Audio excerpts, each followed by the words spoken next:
예, 안녕하십니까. 예, 지성불교연구원 원장 이태승입니다. 예, 오늘은 그 일본 근대불교 강의 첫 번째 시간으로요. 일본의 인도 철학 출발과 전개라는 제목으로 말씀을 드리겠습니다.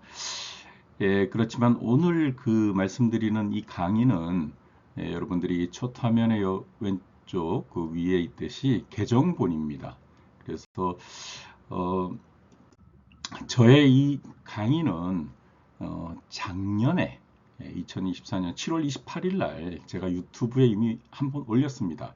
그런데 조금 내용적으로 조금 보완할 것이 있어가지고 내용적으로 좀 보완을 해서 그리고 또 들으시는 분들이 조금 더 이렇게 그 편하게 또 이렇게 알기 쉽게 좀 이렇게 그 하면 좋겠다 생각해서 다시 거의 같은 내용이지만 다시 이렇게 그 동영상으로 올려서 개정본이라고 그 명칭을 썼습니다. 양해를 해주시고 이전에 들으셨던 분이나 새로 들으시는 분들도 그런 점을 참고해 주시면 고맙겠습니다. 일본 근대불교 강의 제가 이렇게 이제 그 관심을 가졌던 것은요. 사실 제가 저희 그 위덕대 그 재직할 하는 동안에 사실 그 인도 불교, 일본 불교에 대해 조금 관심을 가진 적이 있어요. 그래서 이게 2009년에 근대 일본과 불교라는 책을 이 스에키 후미히코 선생님 그 책이신데요. 저하고 우리 그 권소영 선생님하고 이렇게 번역을 했는데요. 이 책을 낸 이후에 조금 더 그 연구를 좀 하면 좋겠다 하는 생각이 들어서 나름 열심히 연구를 해서요. 2020년에 이런 책을 냈어요. 배불 해석과 근대불교, 근대 초기 일본 불교학 재활 연구 이런 책을 내서 뭐 상도 좀 받긴 했거든요. 그래서 이제 이런 그 일련의 과정 속에서 이런 일본 그 근대 불교 쪽에 이런 영상을 만들면 좋겠다 하는 생각을 해서 이렇게 이런 그 자리까지 왔습니다. 그래서 이제 오늘 제가 얘기 드리려고 하는 내용은요, 이런 내용입니다. 동아시아 근대기의 학문적 명칭으로서 인도 철학이란 말은 일본의 도쿄 대학에서 처음 사용되었다. 곧 1879년 설립된 지 2년째 되던 도쿄 대학의 불서강이란 이름으로 불교 강좌가 개설되고 이것이 후에 인도 철학이란 말의 교과목명, 나아가 전공 과목, 전공학과 등의 명칭으로 사용되기에 이르렀다. 본 강의는 도쿄대학에서 불서 강의가 개설된 배경, 그리고 이것이 인도 철학이란 말로 바뀐 사정, 나아가 불교학적 의미의 인도 철학과 순수한 인도 철학의 의미로서 인도 철학의 학문이 도쿄대학에서 전개되는 과정 등에 대해 살펴본다. 이러한 내용이 오늘 말씀드리는 주 내용이 되겠는데요. 먼저 첫 번째로 불교학으로서 인도 철학 강좌가 도쿄 대학에 개설되는 사정인데요.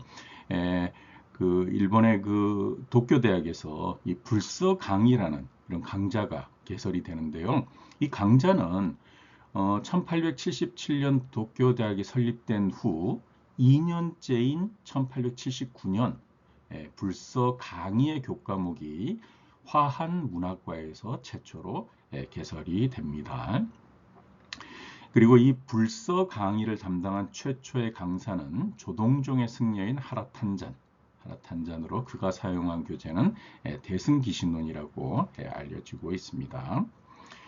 이 불서 강의의 그 교과목이 1881년 인도 및 진화 철학으로 이렇게 이제 그 명칭으로 바뀌고요.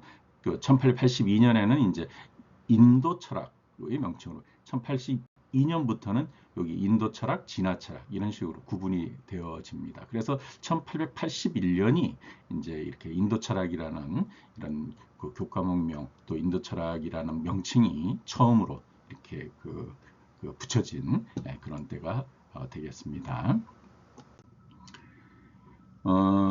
최초로 그 불서 강의를 담당했던 하라탄자 조동종의 승려이시거든요. 조동종의 승려, 일본의 선종인 조동종의 승려이시고, 이분이 쓰신 책 대승기신론 양력 승의 강의라고 해서 대승기신론과 관련된 강의록이 남아 있습니다. 그리고 이제 그 불서 강의의 교과목을 인도 철학으로 이렇게 바꿨다 하는 것이 여기 그 하라탄잔 화상 전집에 이렇게 이제 그 자료가 있는데요. 이 자료는 1885년에 이렇게 이제 나온 교학논집에 실린 글인데요. 여기에 보면은 동경대학 인도 철학 과업서 개정 취지 이렇게 이제 되어 있는데요. 아마 수업 계획서, 뭐 시간표 뭐 이런 뜻이 되겠죠. 그것을 이제 바꾸는 그 뜻인데, 여기 이제 1881년 10월 불교를 인도 철학이라 칭했다 하는 이런 그 내용이 있어요. 그래서 이런 자료에 근거해서 1881년에 그 인도 철학이라는 명칭을 정식으로 썼는데, 기본적으로 이제 인도 철학이라는 그 명칭은 사실 어떻게 보면 이제 불교학을 이렇게 이제 전제로 해서 이렇게 이제 인도 철학이라고 이렇게 칭한 그런 것이 되겠어요. 그래서 여기 나와 있듯이 유마경이라든가 보교편 또는 대방광 원각경하고 대승기신론 이런 식의 교과목을 이제 썼다고 하는 이런 자료들이 이렇게 나와 있는데, 일단 인도 철학이라는 말이 불교학을 의미하는 말로 이렇게 써졌다는 것을 먼저 우리는 알아두면 될 것 같아요. 따라서 이제 도쿄대학에서 불서 강의가 개설된 의미를 살펴보면, 메이지 유신으로 인한 불교 탄압인 폐불 회석의 기운이 남아있던 가운데 도쿄대학에서 불서 강의가 개설이 되었다. 여기 이제 그 메이지 유신 명치 초기에 이 불교 탄압인 폐불 회석이라는 이런 불교 탄압이 일어나는데, 이런 그 폐불 회석의 어떤 그런 기운이 남아 있지만, 이 폐불 회석을 어떻게 보면 이제 극복한 상징으로서 이 도쿄대학의 불서 강의가 개설되었다고 얘기할 수 있을 것 같은데요. 이 폐불 회석에 대해서는 제가 다시 한번 말씀드릴 기회가 있을 것 같아요. 그리고 도쿄대학 설립 당시의 문과는 제1과 사학, 철학, 정치학, 제2과는 화합문학과라 이렇게 되어 있었는데요. 특히 이제 철학을 중시했다고 하는 것, 이것이 이제 참 재미있는 내용인 것 같아요. 따라서 불교를 인도의 철학이란 관점으로 이해하려고 했다 하는 것이 이제 그 전체적인 풍조에서 우리가 이렇게 볼 수 있는 도쿄대학 초기의 그런 어떤 흐름이라고 얘기할 수 있는데요. 당시 서양의 기독교에 대응할 수 있는 철학적 종교로서 불교의 가치를 발견하고 교과목으로서 개설하고자 한 사람이 당시 총장이었던 가토 히로유키. 이 가토가 불교를 서양의 의학과 비교하여 이해하려고 했던 하라탄잔을 최초의 강사로 임명했다고 하는 거예요. 이 가토 히로유키 이분께서 이 하라탄잔을 찾으러 가는 것이 마치 그 삼국지의 그 삼고초려처럼 이렇게 아주 재미있게 이렇게 묘사된 그런 내용도 봤는데요. 어쨌든 하라탄잔 이분이 전통적인 그 조동종의 승려이지만 굉장히 깨어 있었고, 또 이제 서양의 의학을 공부하면서 우리가 사유하고 사고하는 어떤 개념이라든가 어떤 그런 깨달음이라든가 불교에서 얘기하는 내용을 서양의 어떤 의학적인 그 의술을 통해서 뭔가 확인해 보려고 하는 뭐 그런 것도 시도했던 굉장히 깨어 있던 전통적인 승려신데요. 또 책도 좀 많이 내시고 해서 이제 많이 알려진 분이어서 이분은 이제 그 최초의 불교 불서 강의 강사로 이렇게 초대를 임명을 하신 것 같아요. 그 다음에 이제 도쿄대학에서 인도 철학의 전개는 1882년 이후에 하라탄장과 요시다니 가쿠주가 이제 교과목을 담당을 했고, 1890년에 무라카미 센쇼, 무라카미 센쇼 이분 참 중요하신 분이죠. 그 다음에 1899년 마에다 에운이 강사직을 잇고요. 그 다음에 1904년 인도 철학은 철학과 속의 전수학과가 되는 전수학과로 간주되고요. 뭐 전수학과라 하면은 여러 철학과 여러 뭐 서양 철학, 동양 철학 뭐 이런 거 있듯이 이제 인도 철학이라는 그런 교과목을 하나로 묶어서 하나의 그런 전공 교과목으로 이렇게 이제 그 했다고 하는 그런 뜻이 될 것 같아요.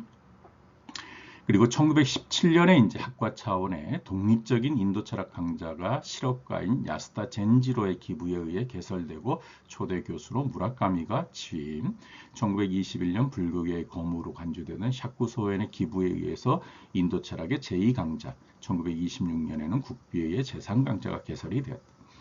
1917년에 이제 그 철학과하고 별개로 이렇게 떨어져서 인도 철학과라고 하는 독립된 학과로서 이제 그 이렇게 설립이 되는데요. 그때 이제 일본의 그 실업가인 야스타 젠지로 이런 분들의 기부에 의한 것인데, 이건 사실 이제 요 무라카미 센쇼가 사실 이 야스타 젠지로하고 인연이 있어서 그 이렇게 그 인도 철학과가 독립시키도록 이렇게 이제 서로 이렇게 그 많은 도움을 주었다고 하는 그런 내용이 있고요.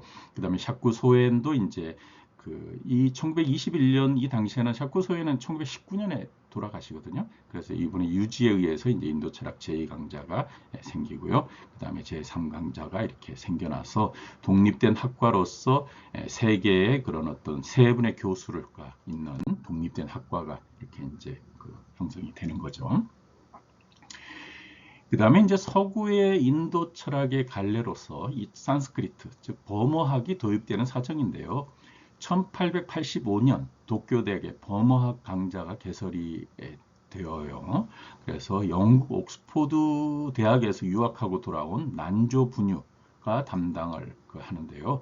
일본 불교의 최초의 문학 박사인데, 사실 이분은 그 유학을 한 게 1876년이거든요. 그러니까 도쿄대학이 1877년에 그 설립이 되는데, 사실 이분은 정토진종 대곡파의 소속의 승려이신데요.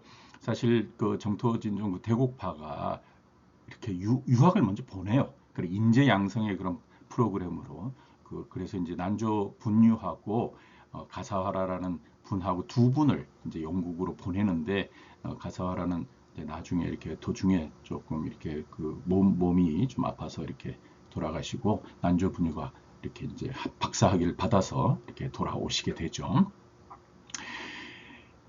그리고 이 난조에 의해 산스크리트 문헌의 해독에 대한 연구가 본격적으로 이루어지게 된, 버머학이라는 게 산스크리트 학이니까요. 전통적인 그런 불교 문헌으로서의 산스크리트 사본 이런 것들의 연구가 이제 본격적으로 이루어지고, 그리고 또 이제 난조의 유학으로 일본의 산스크리트 사본들도 그 유럽에 이렇게 소개되는 그런 계기가 되어지기도 하죠. 특히 일본에서는 그뭐 반야심경 이런 것들이 이제 중국에서 이렇게 온 게 있어가지고 그런 것도 이제 연구되어지고요. 그리고 이제 버머학은 1885년부터 1891년까지 난조가 담당을 하고, 이후에 이제 독일인 플로렌츠가 담당을 하고요. 그 다음에 1897년부터는 유럽 유학에서 돌아온 다카쿠스 준지로가 버머학을 담당을 하는데요. 이 다카쿠스 준지로 이분이 사실 어떻게 보면 이제 도쿄대학에서 불교학이나 이 버머학을 아주 크게 발전시킨 굉장히 중요한 분이신 것 같아요. 그래서 이분은 1899년에 박언학과, 일종의 이제 언어학과라고 얘기할 수 있는데요. 박언학과 교수. 그 다음에 1901년 법문학과 강좌 개설 시에는 초대 교수로서 강의를 담당하고요. 1904년에 법문학은 문학과의 전공학과가 되고, 1910년에 전수학과, 1918년에는 범어학, 법문학 강좌 이런 식으로 그 이름이 붙여져서 전개가 되어져 가요. 이 범어학 강좌 설립의 의의라고 이렇게 하면요. 그 난조 분유의 영국 유학은 서양의 학문을 일본에 수입한 것은 물론 일본을 중심으로 한 동양의 불교를 서양에 알린 데도 그 의미가 크다고 생각이 되고요. 또 난조의 지도를 담당했던 막스 뮬러는 당시 최고의 종교학자로서 활약하고, 난조와의 만남 이후 서양의 종교학계의 난조를 소개시키게 되죠. 따라서 이제 그런 관계에서 1893년 시카고 세계 종교회의에 일본 불교 대표가 참가할 수 있게 된 그런 어떤 그 실제 역할을 난조도 하고, 실제 막스 뮬러도 많은 도움을 주게 되는 거죠. 그래서 일본 불교 대표가 시카고 종교회의에 참석을 하게 되고요.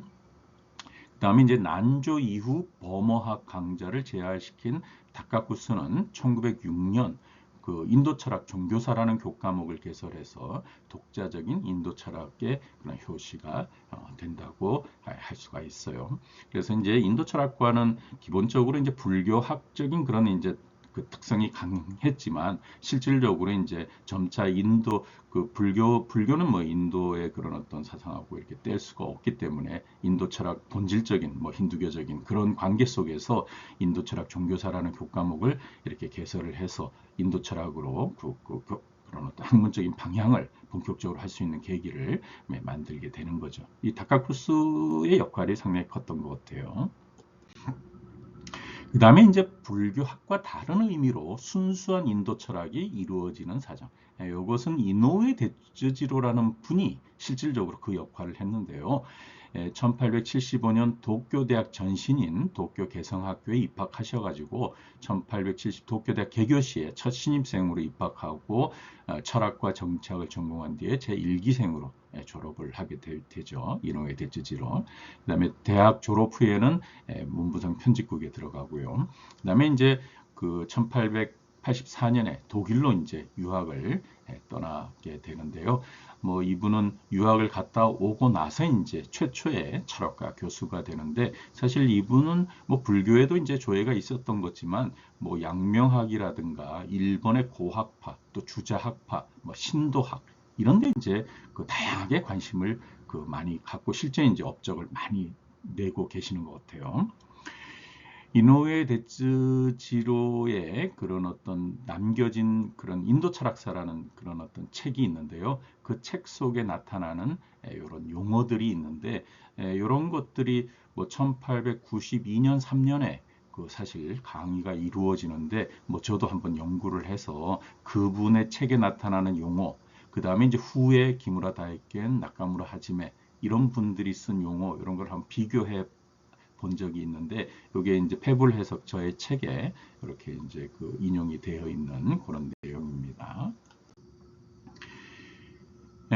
그 이노에 데츠지로는 그 인도 철학사를 강의를 했는데요. 이분이 이제 독일에서 돌아오셔가지고 1892년부터 97년에 그 강의를 했는데 아마 이게 이제 인도의 그 일본에서 최초의 그런 인도 철학사 강의라고 얘기할 수 있을 것 같아요.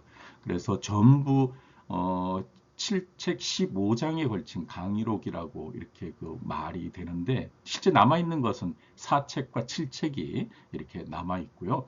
그리고 또 이분의 그 강의록 중에 이제 석가모니전이라는 이렇게 독자적인 그런 책으로 이렇게 출간이 된 이런 책이 굉장히 이제 많이 그 호평을 받았다 그래요. 그리고 이것도 이제 요 인도 철학사 강의 중에 이제 실제 했던 내용을 이렇게 책으로 해서 출간하신 것 같아요.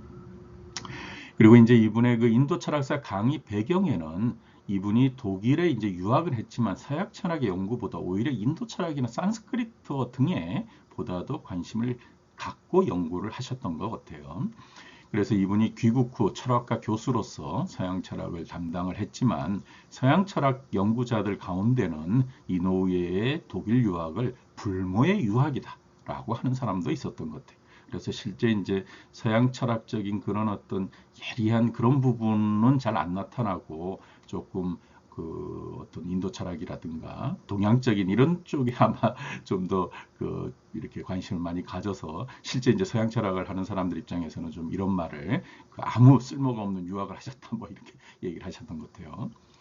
당시 서양에서 유행하던 다양한 인도학을 습득하고 인도학과 종교학 분야의 여러 학자들과도 교류한 것을 알 수 있고요.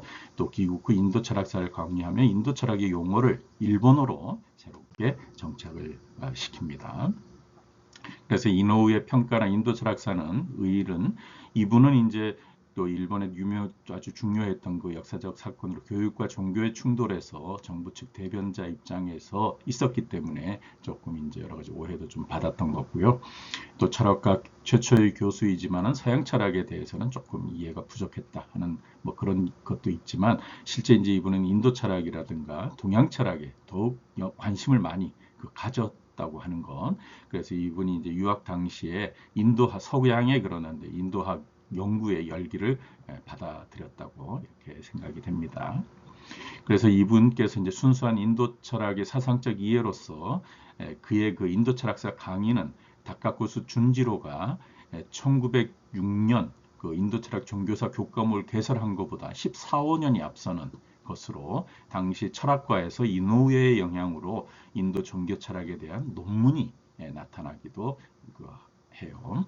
그리고 근대기를 통해서 순수한 인도 철학에 관한 책으로는 다카코스와 제자 기무라 다이켄의 공저인 인도 철학 종교사 기무라 다이켄의 인도 육파 철학이 가장 대표적인 책인데 실제 이제 이런 책보다 앞서서 이런 인도 철학사 책이 남아 있다고 하는 것을 알면은 좋을 것 같아요. 그리고 기무라 다이켄의 인도 육파 철학은 1915년에 간행이 된 이게 이제 최초의 그런 학사원 은사상을 받아서 당시 그 불교계 가장 대표적인 그런 책으로 이렇게 간주가 되죠.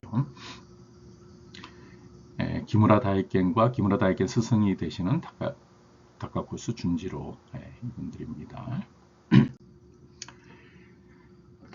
오늘은 그 일본의 인도 철학 출발과 전개라는 제목으로요 개정본을 오늘 낸 건데요. 오늘 이전에 그 강의했던 내용을 조금 그 보완을 해서 이렇게 새로 만들었다는 것을 양해해 주시고요. 일본의 그 인도 철학의 출발이 불교학으로서의 인도 철학, 그 다음에 버머학으로서의 그런 어떤 입장, 그 다음에 순수 힌두 철학을 배경으로 하는 인도 철학 출발, 이런 세 방향에서 출발되었다고 하는 것을 이해해 주시면서 앞으로도 또 인도 철학과 관련된 내용에 대해서 말씀드릴 기회를 갖도록 하겠습니다. 오늘 강의 경청해 주신 분들 감사드립니다. 고맙습니다.